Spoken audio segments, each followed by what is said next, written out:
عالمی عدالت انصاف نے بھی اسرائیل کے خلاف فیصلہ دے دیا۔ اسرائیل کو رفح پر حملے روکنے کا حکم۔ غزہ میں صورتحال تباہ کن ہے۔ اسرائیل عدالتی فیصلے کے باوجود قتل عام کر رہا ہے۔ اقوام متحدہ غزہ میں نسل کشی کی تحقیقات کرے گی۔ اسرائیل تحقیقاتی ٹیم کی غزہ تک رسائی یقینی بنائے۔ اسرائیل احکامات پر عمل درآمد کی رپورٹ 1 ماہ میں پیش کرے۔ عدالت نے 13-2 کی اکثریت سے فیصلہ سنایا۔ جنوبی افریقہ نے رفح میں آپریشن رکوانے کی درخواست کی تھی۔ اسرائیل کی ہٹ دھرمی فیصلہ ماننے سے انکار کر دیا۔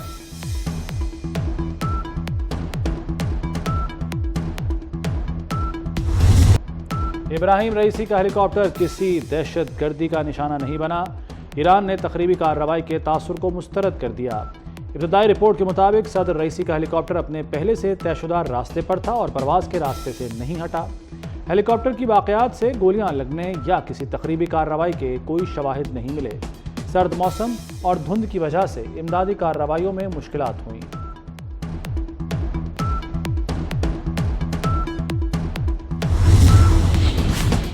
وزیراعظم شہباز شریف نے SIFC ایپیکس کمیٹی کا اہم اجلاس آج طلب کر لیا۔ اجلاس PM ہاؤس میں دن 1 بجے ہوگا۔ وفاقی وزراء، وزرائے اعلیٰ اور اعلیٰ عسکری قیادت بھی شریک ہوگی۔ SIFC ایگزیکٹو کمیٹی کے فیصلوں کی توثیق کی جائے گی۔ وزیر داخلہ محسن نقوی اینٹی اسمگلنگ کارروائیوں پر بریفنگ دیں گے۔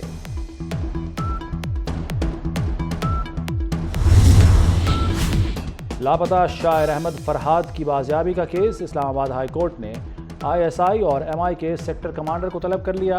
ڈائریکٹر IB بھی 29 مئی کو اسلام آباد ہائی کورٹ میں طلب۔ حکم نامے میں سیکرٹری دفاع و داخلہ کو بھی بلایا گیا ہے۔ وزیر قانون اور سیکرٹری قانون بطور عدالتی معاون طلب۔ مغوی بازیاب ہوا تو رجسٹرار آفس کو تحریری رپورٹ دیں۔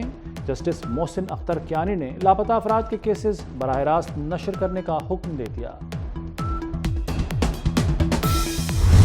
کسی حکومت کے ساتھ کوئی لڑائی نہیں چاہتی، لیکن یہ تالی دونوں ہاتھ سے بجے گی، ایک ہاتھ سے نہیں بجے گی۔ احترام اس وقت تک ہے جب عدالتوں کا احترام کیا جائے گا۔ اگر عدالتوں کا احترام نہیں ہے تو پھر ہم سے بھی ایکسپیکٹ نہ کریں۔ عدالتوں کا احترام نہیں تو ہم سے بھی توقع نہ رکھیں۔ حکومت یا کسی ادارے کی B ٹیم نہیں بننا۔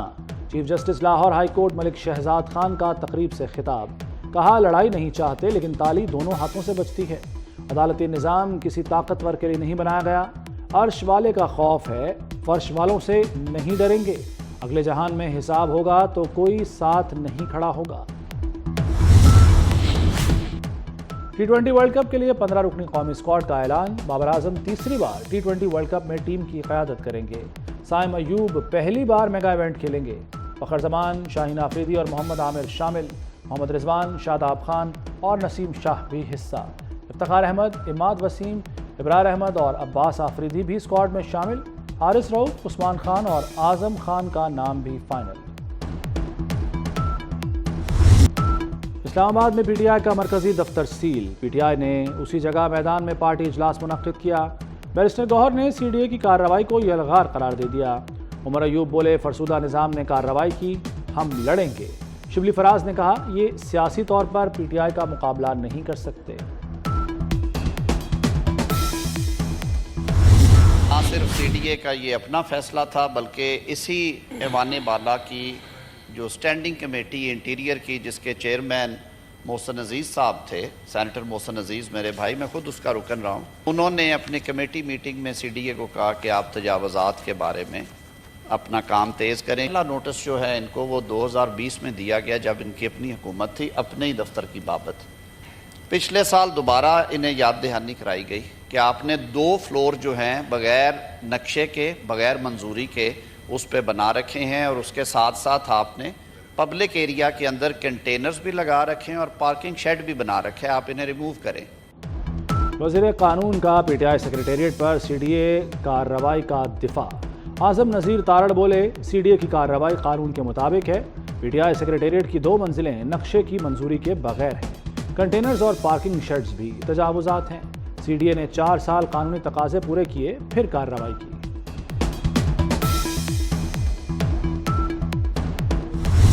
وفاق سے پہلے سب صوبوں سے بھی پہلے خیبر پختونخوا کا 1754 ارب کا بجٹ آ گیا۔ وفاقی ٹیکس محصولات کا تخمینہ 902 ارب روپے، تیل اور گیس کی رائلٹی 42 ارب 96 کروڑ روپے ہوگی۔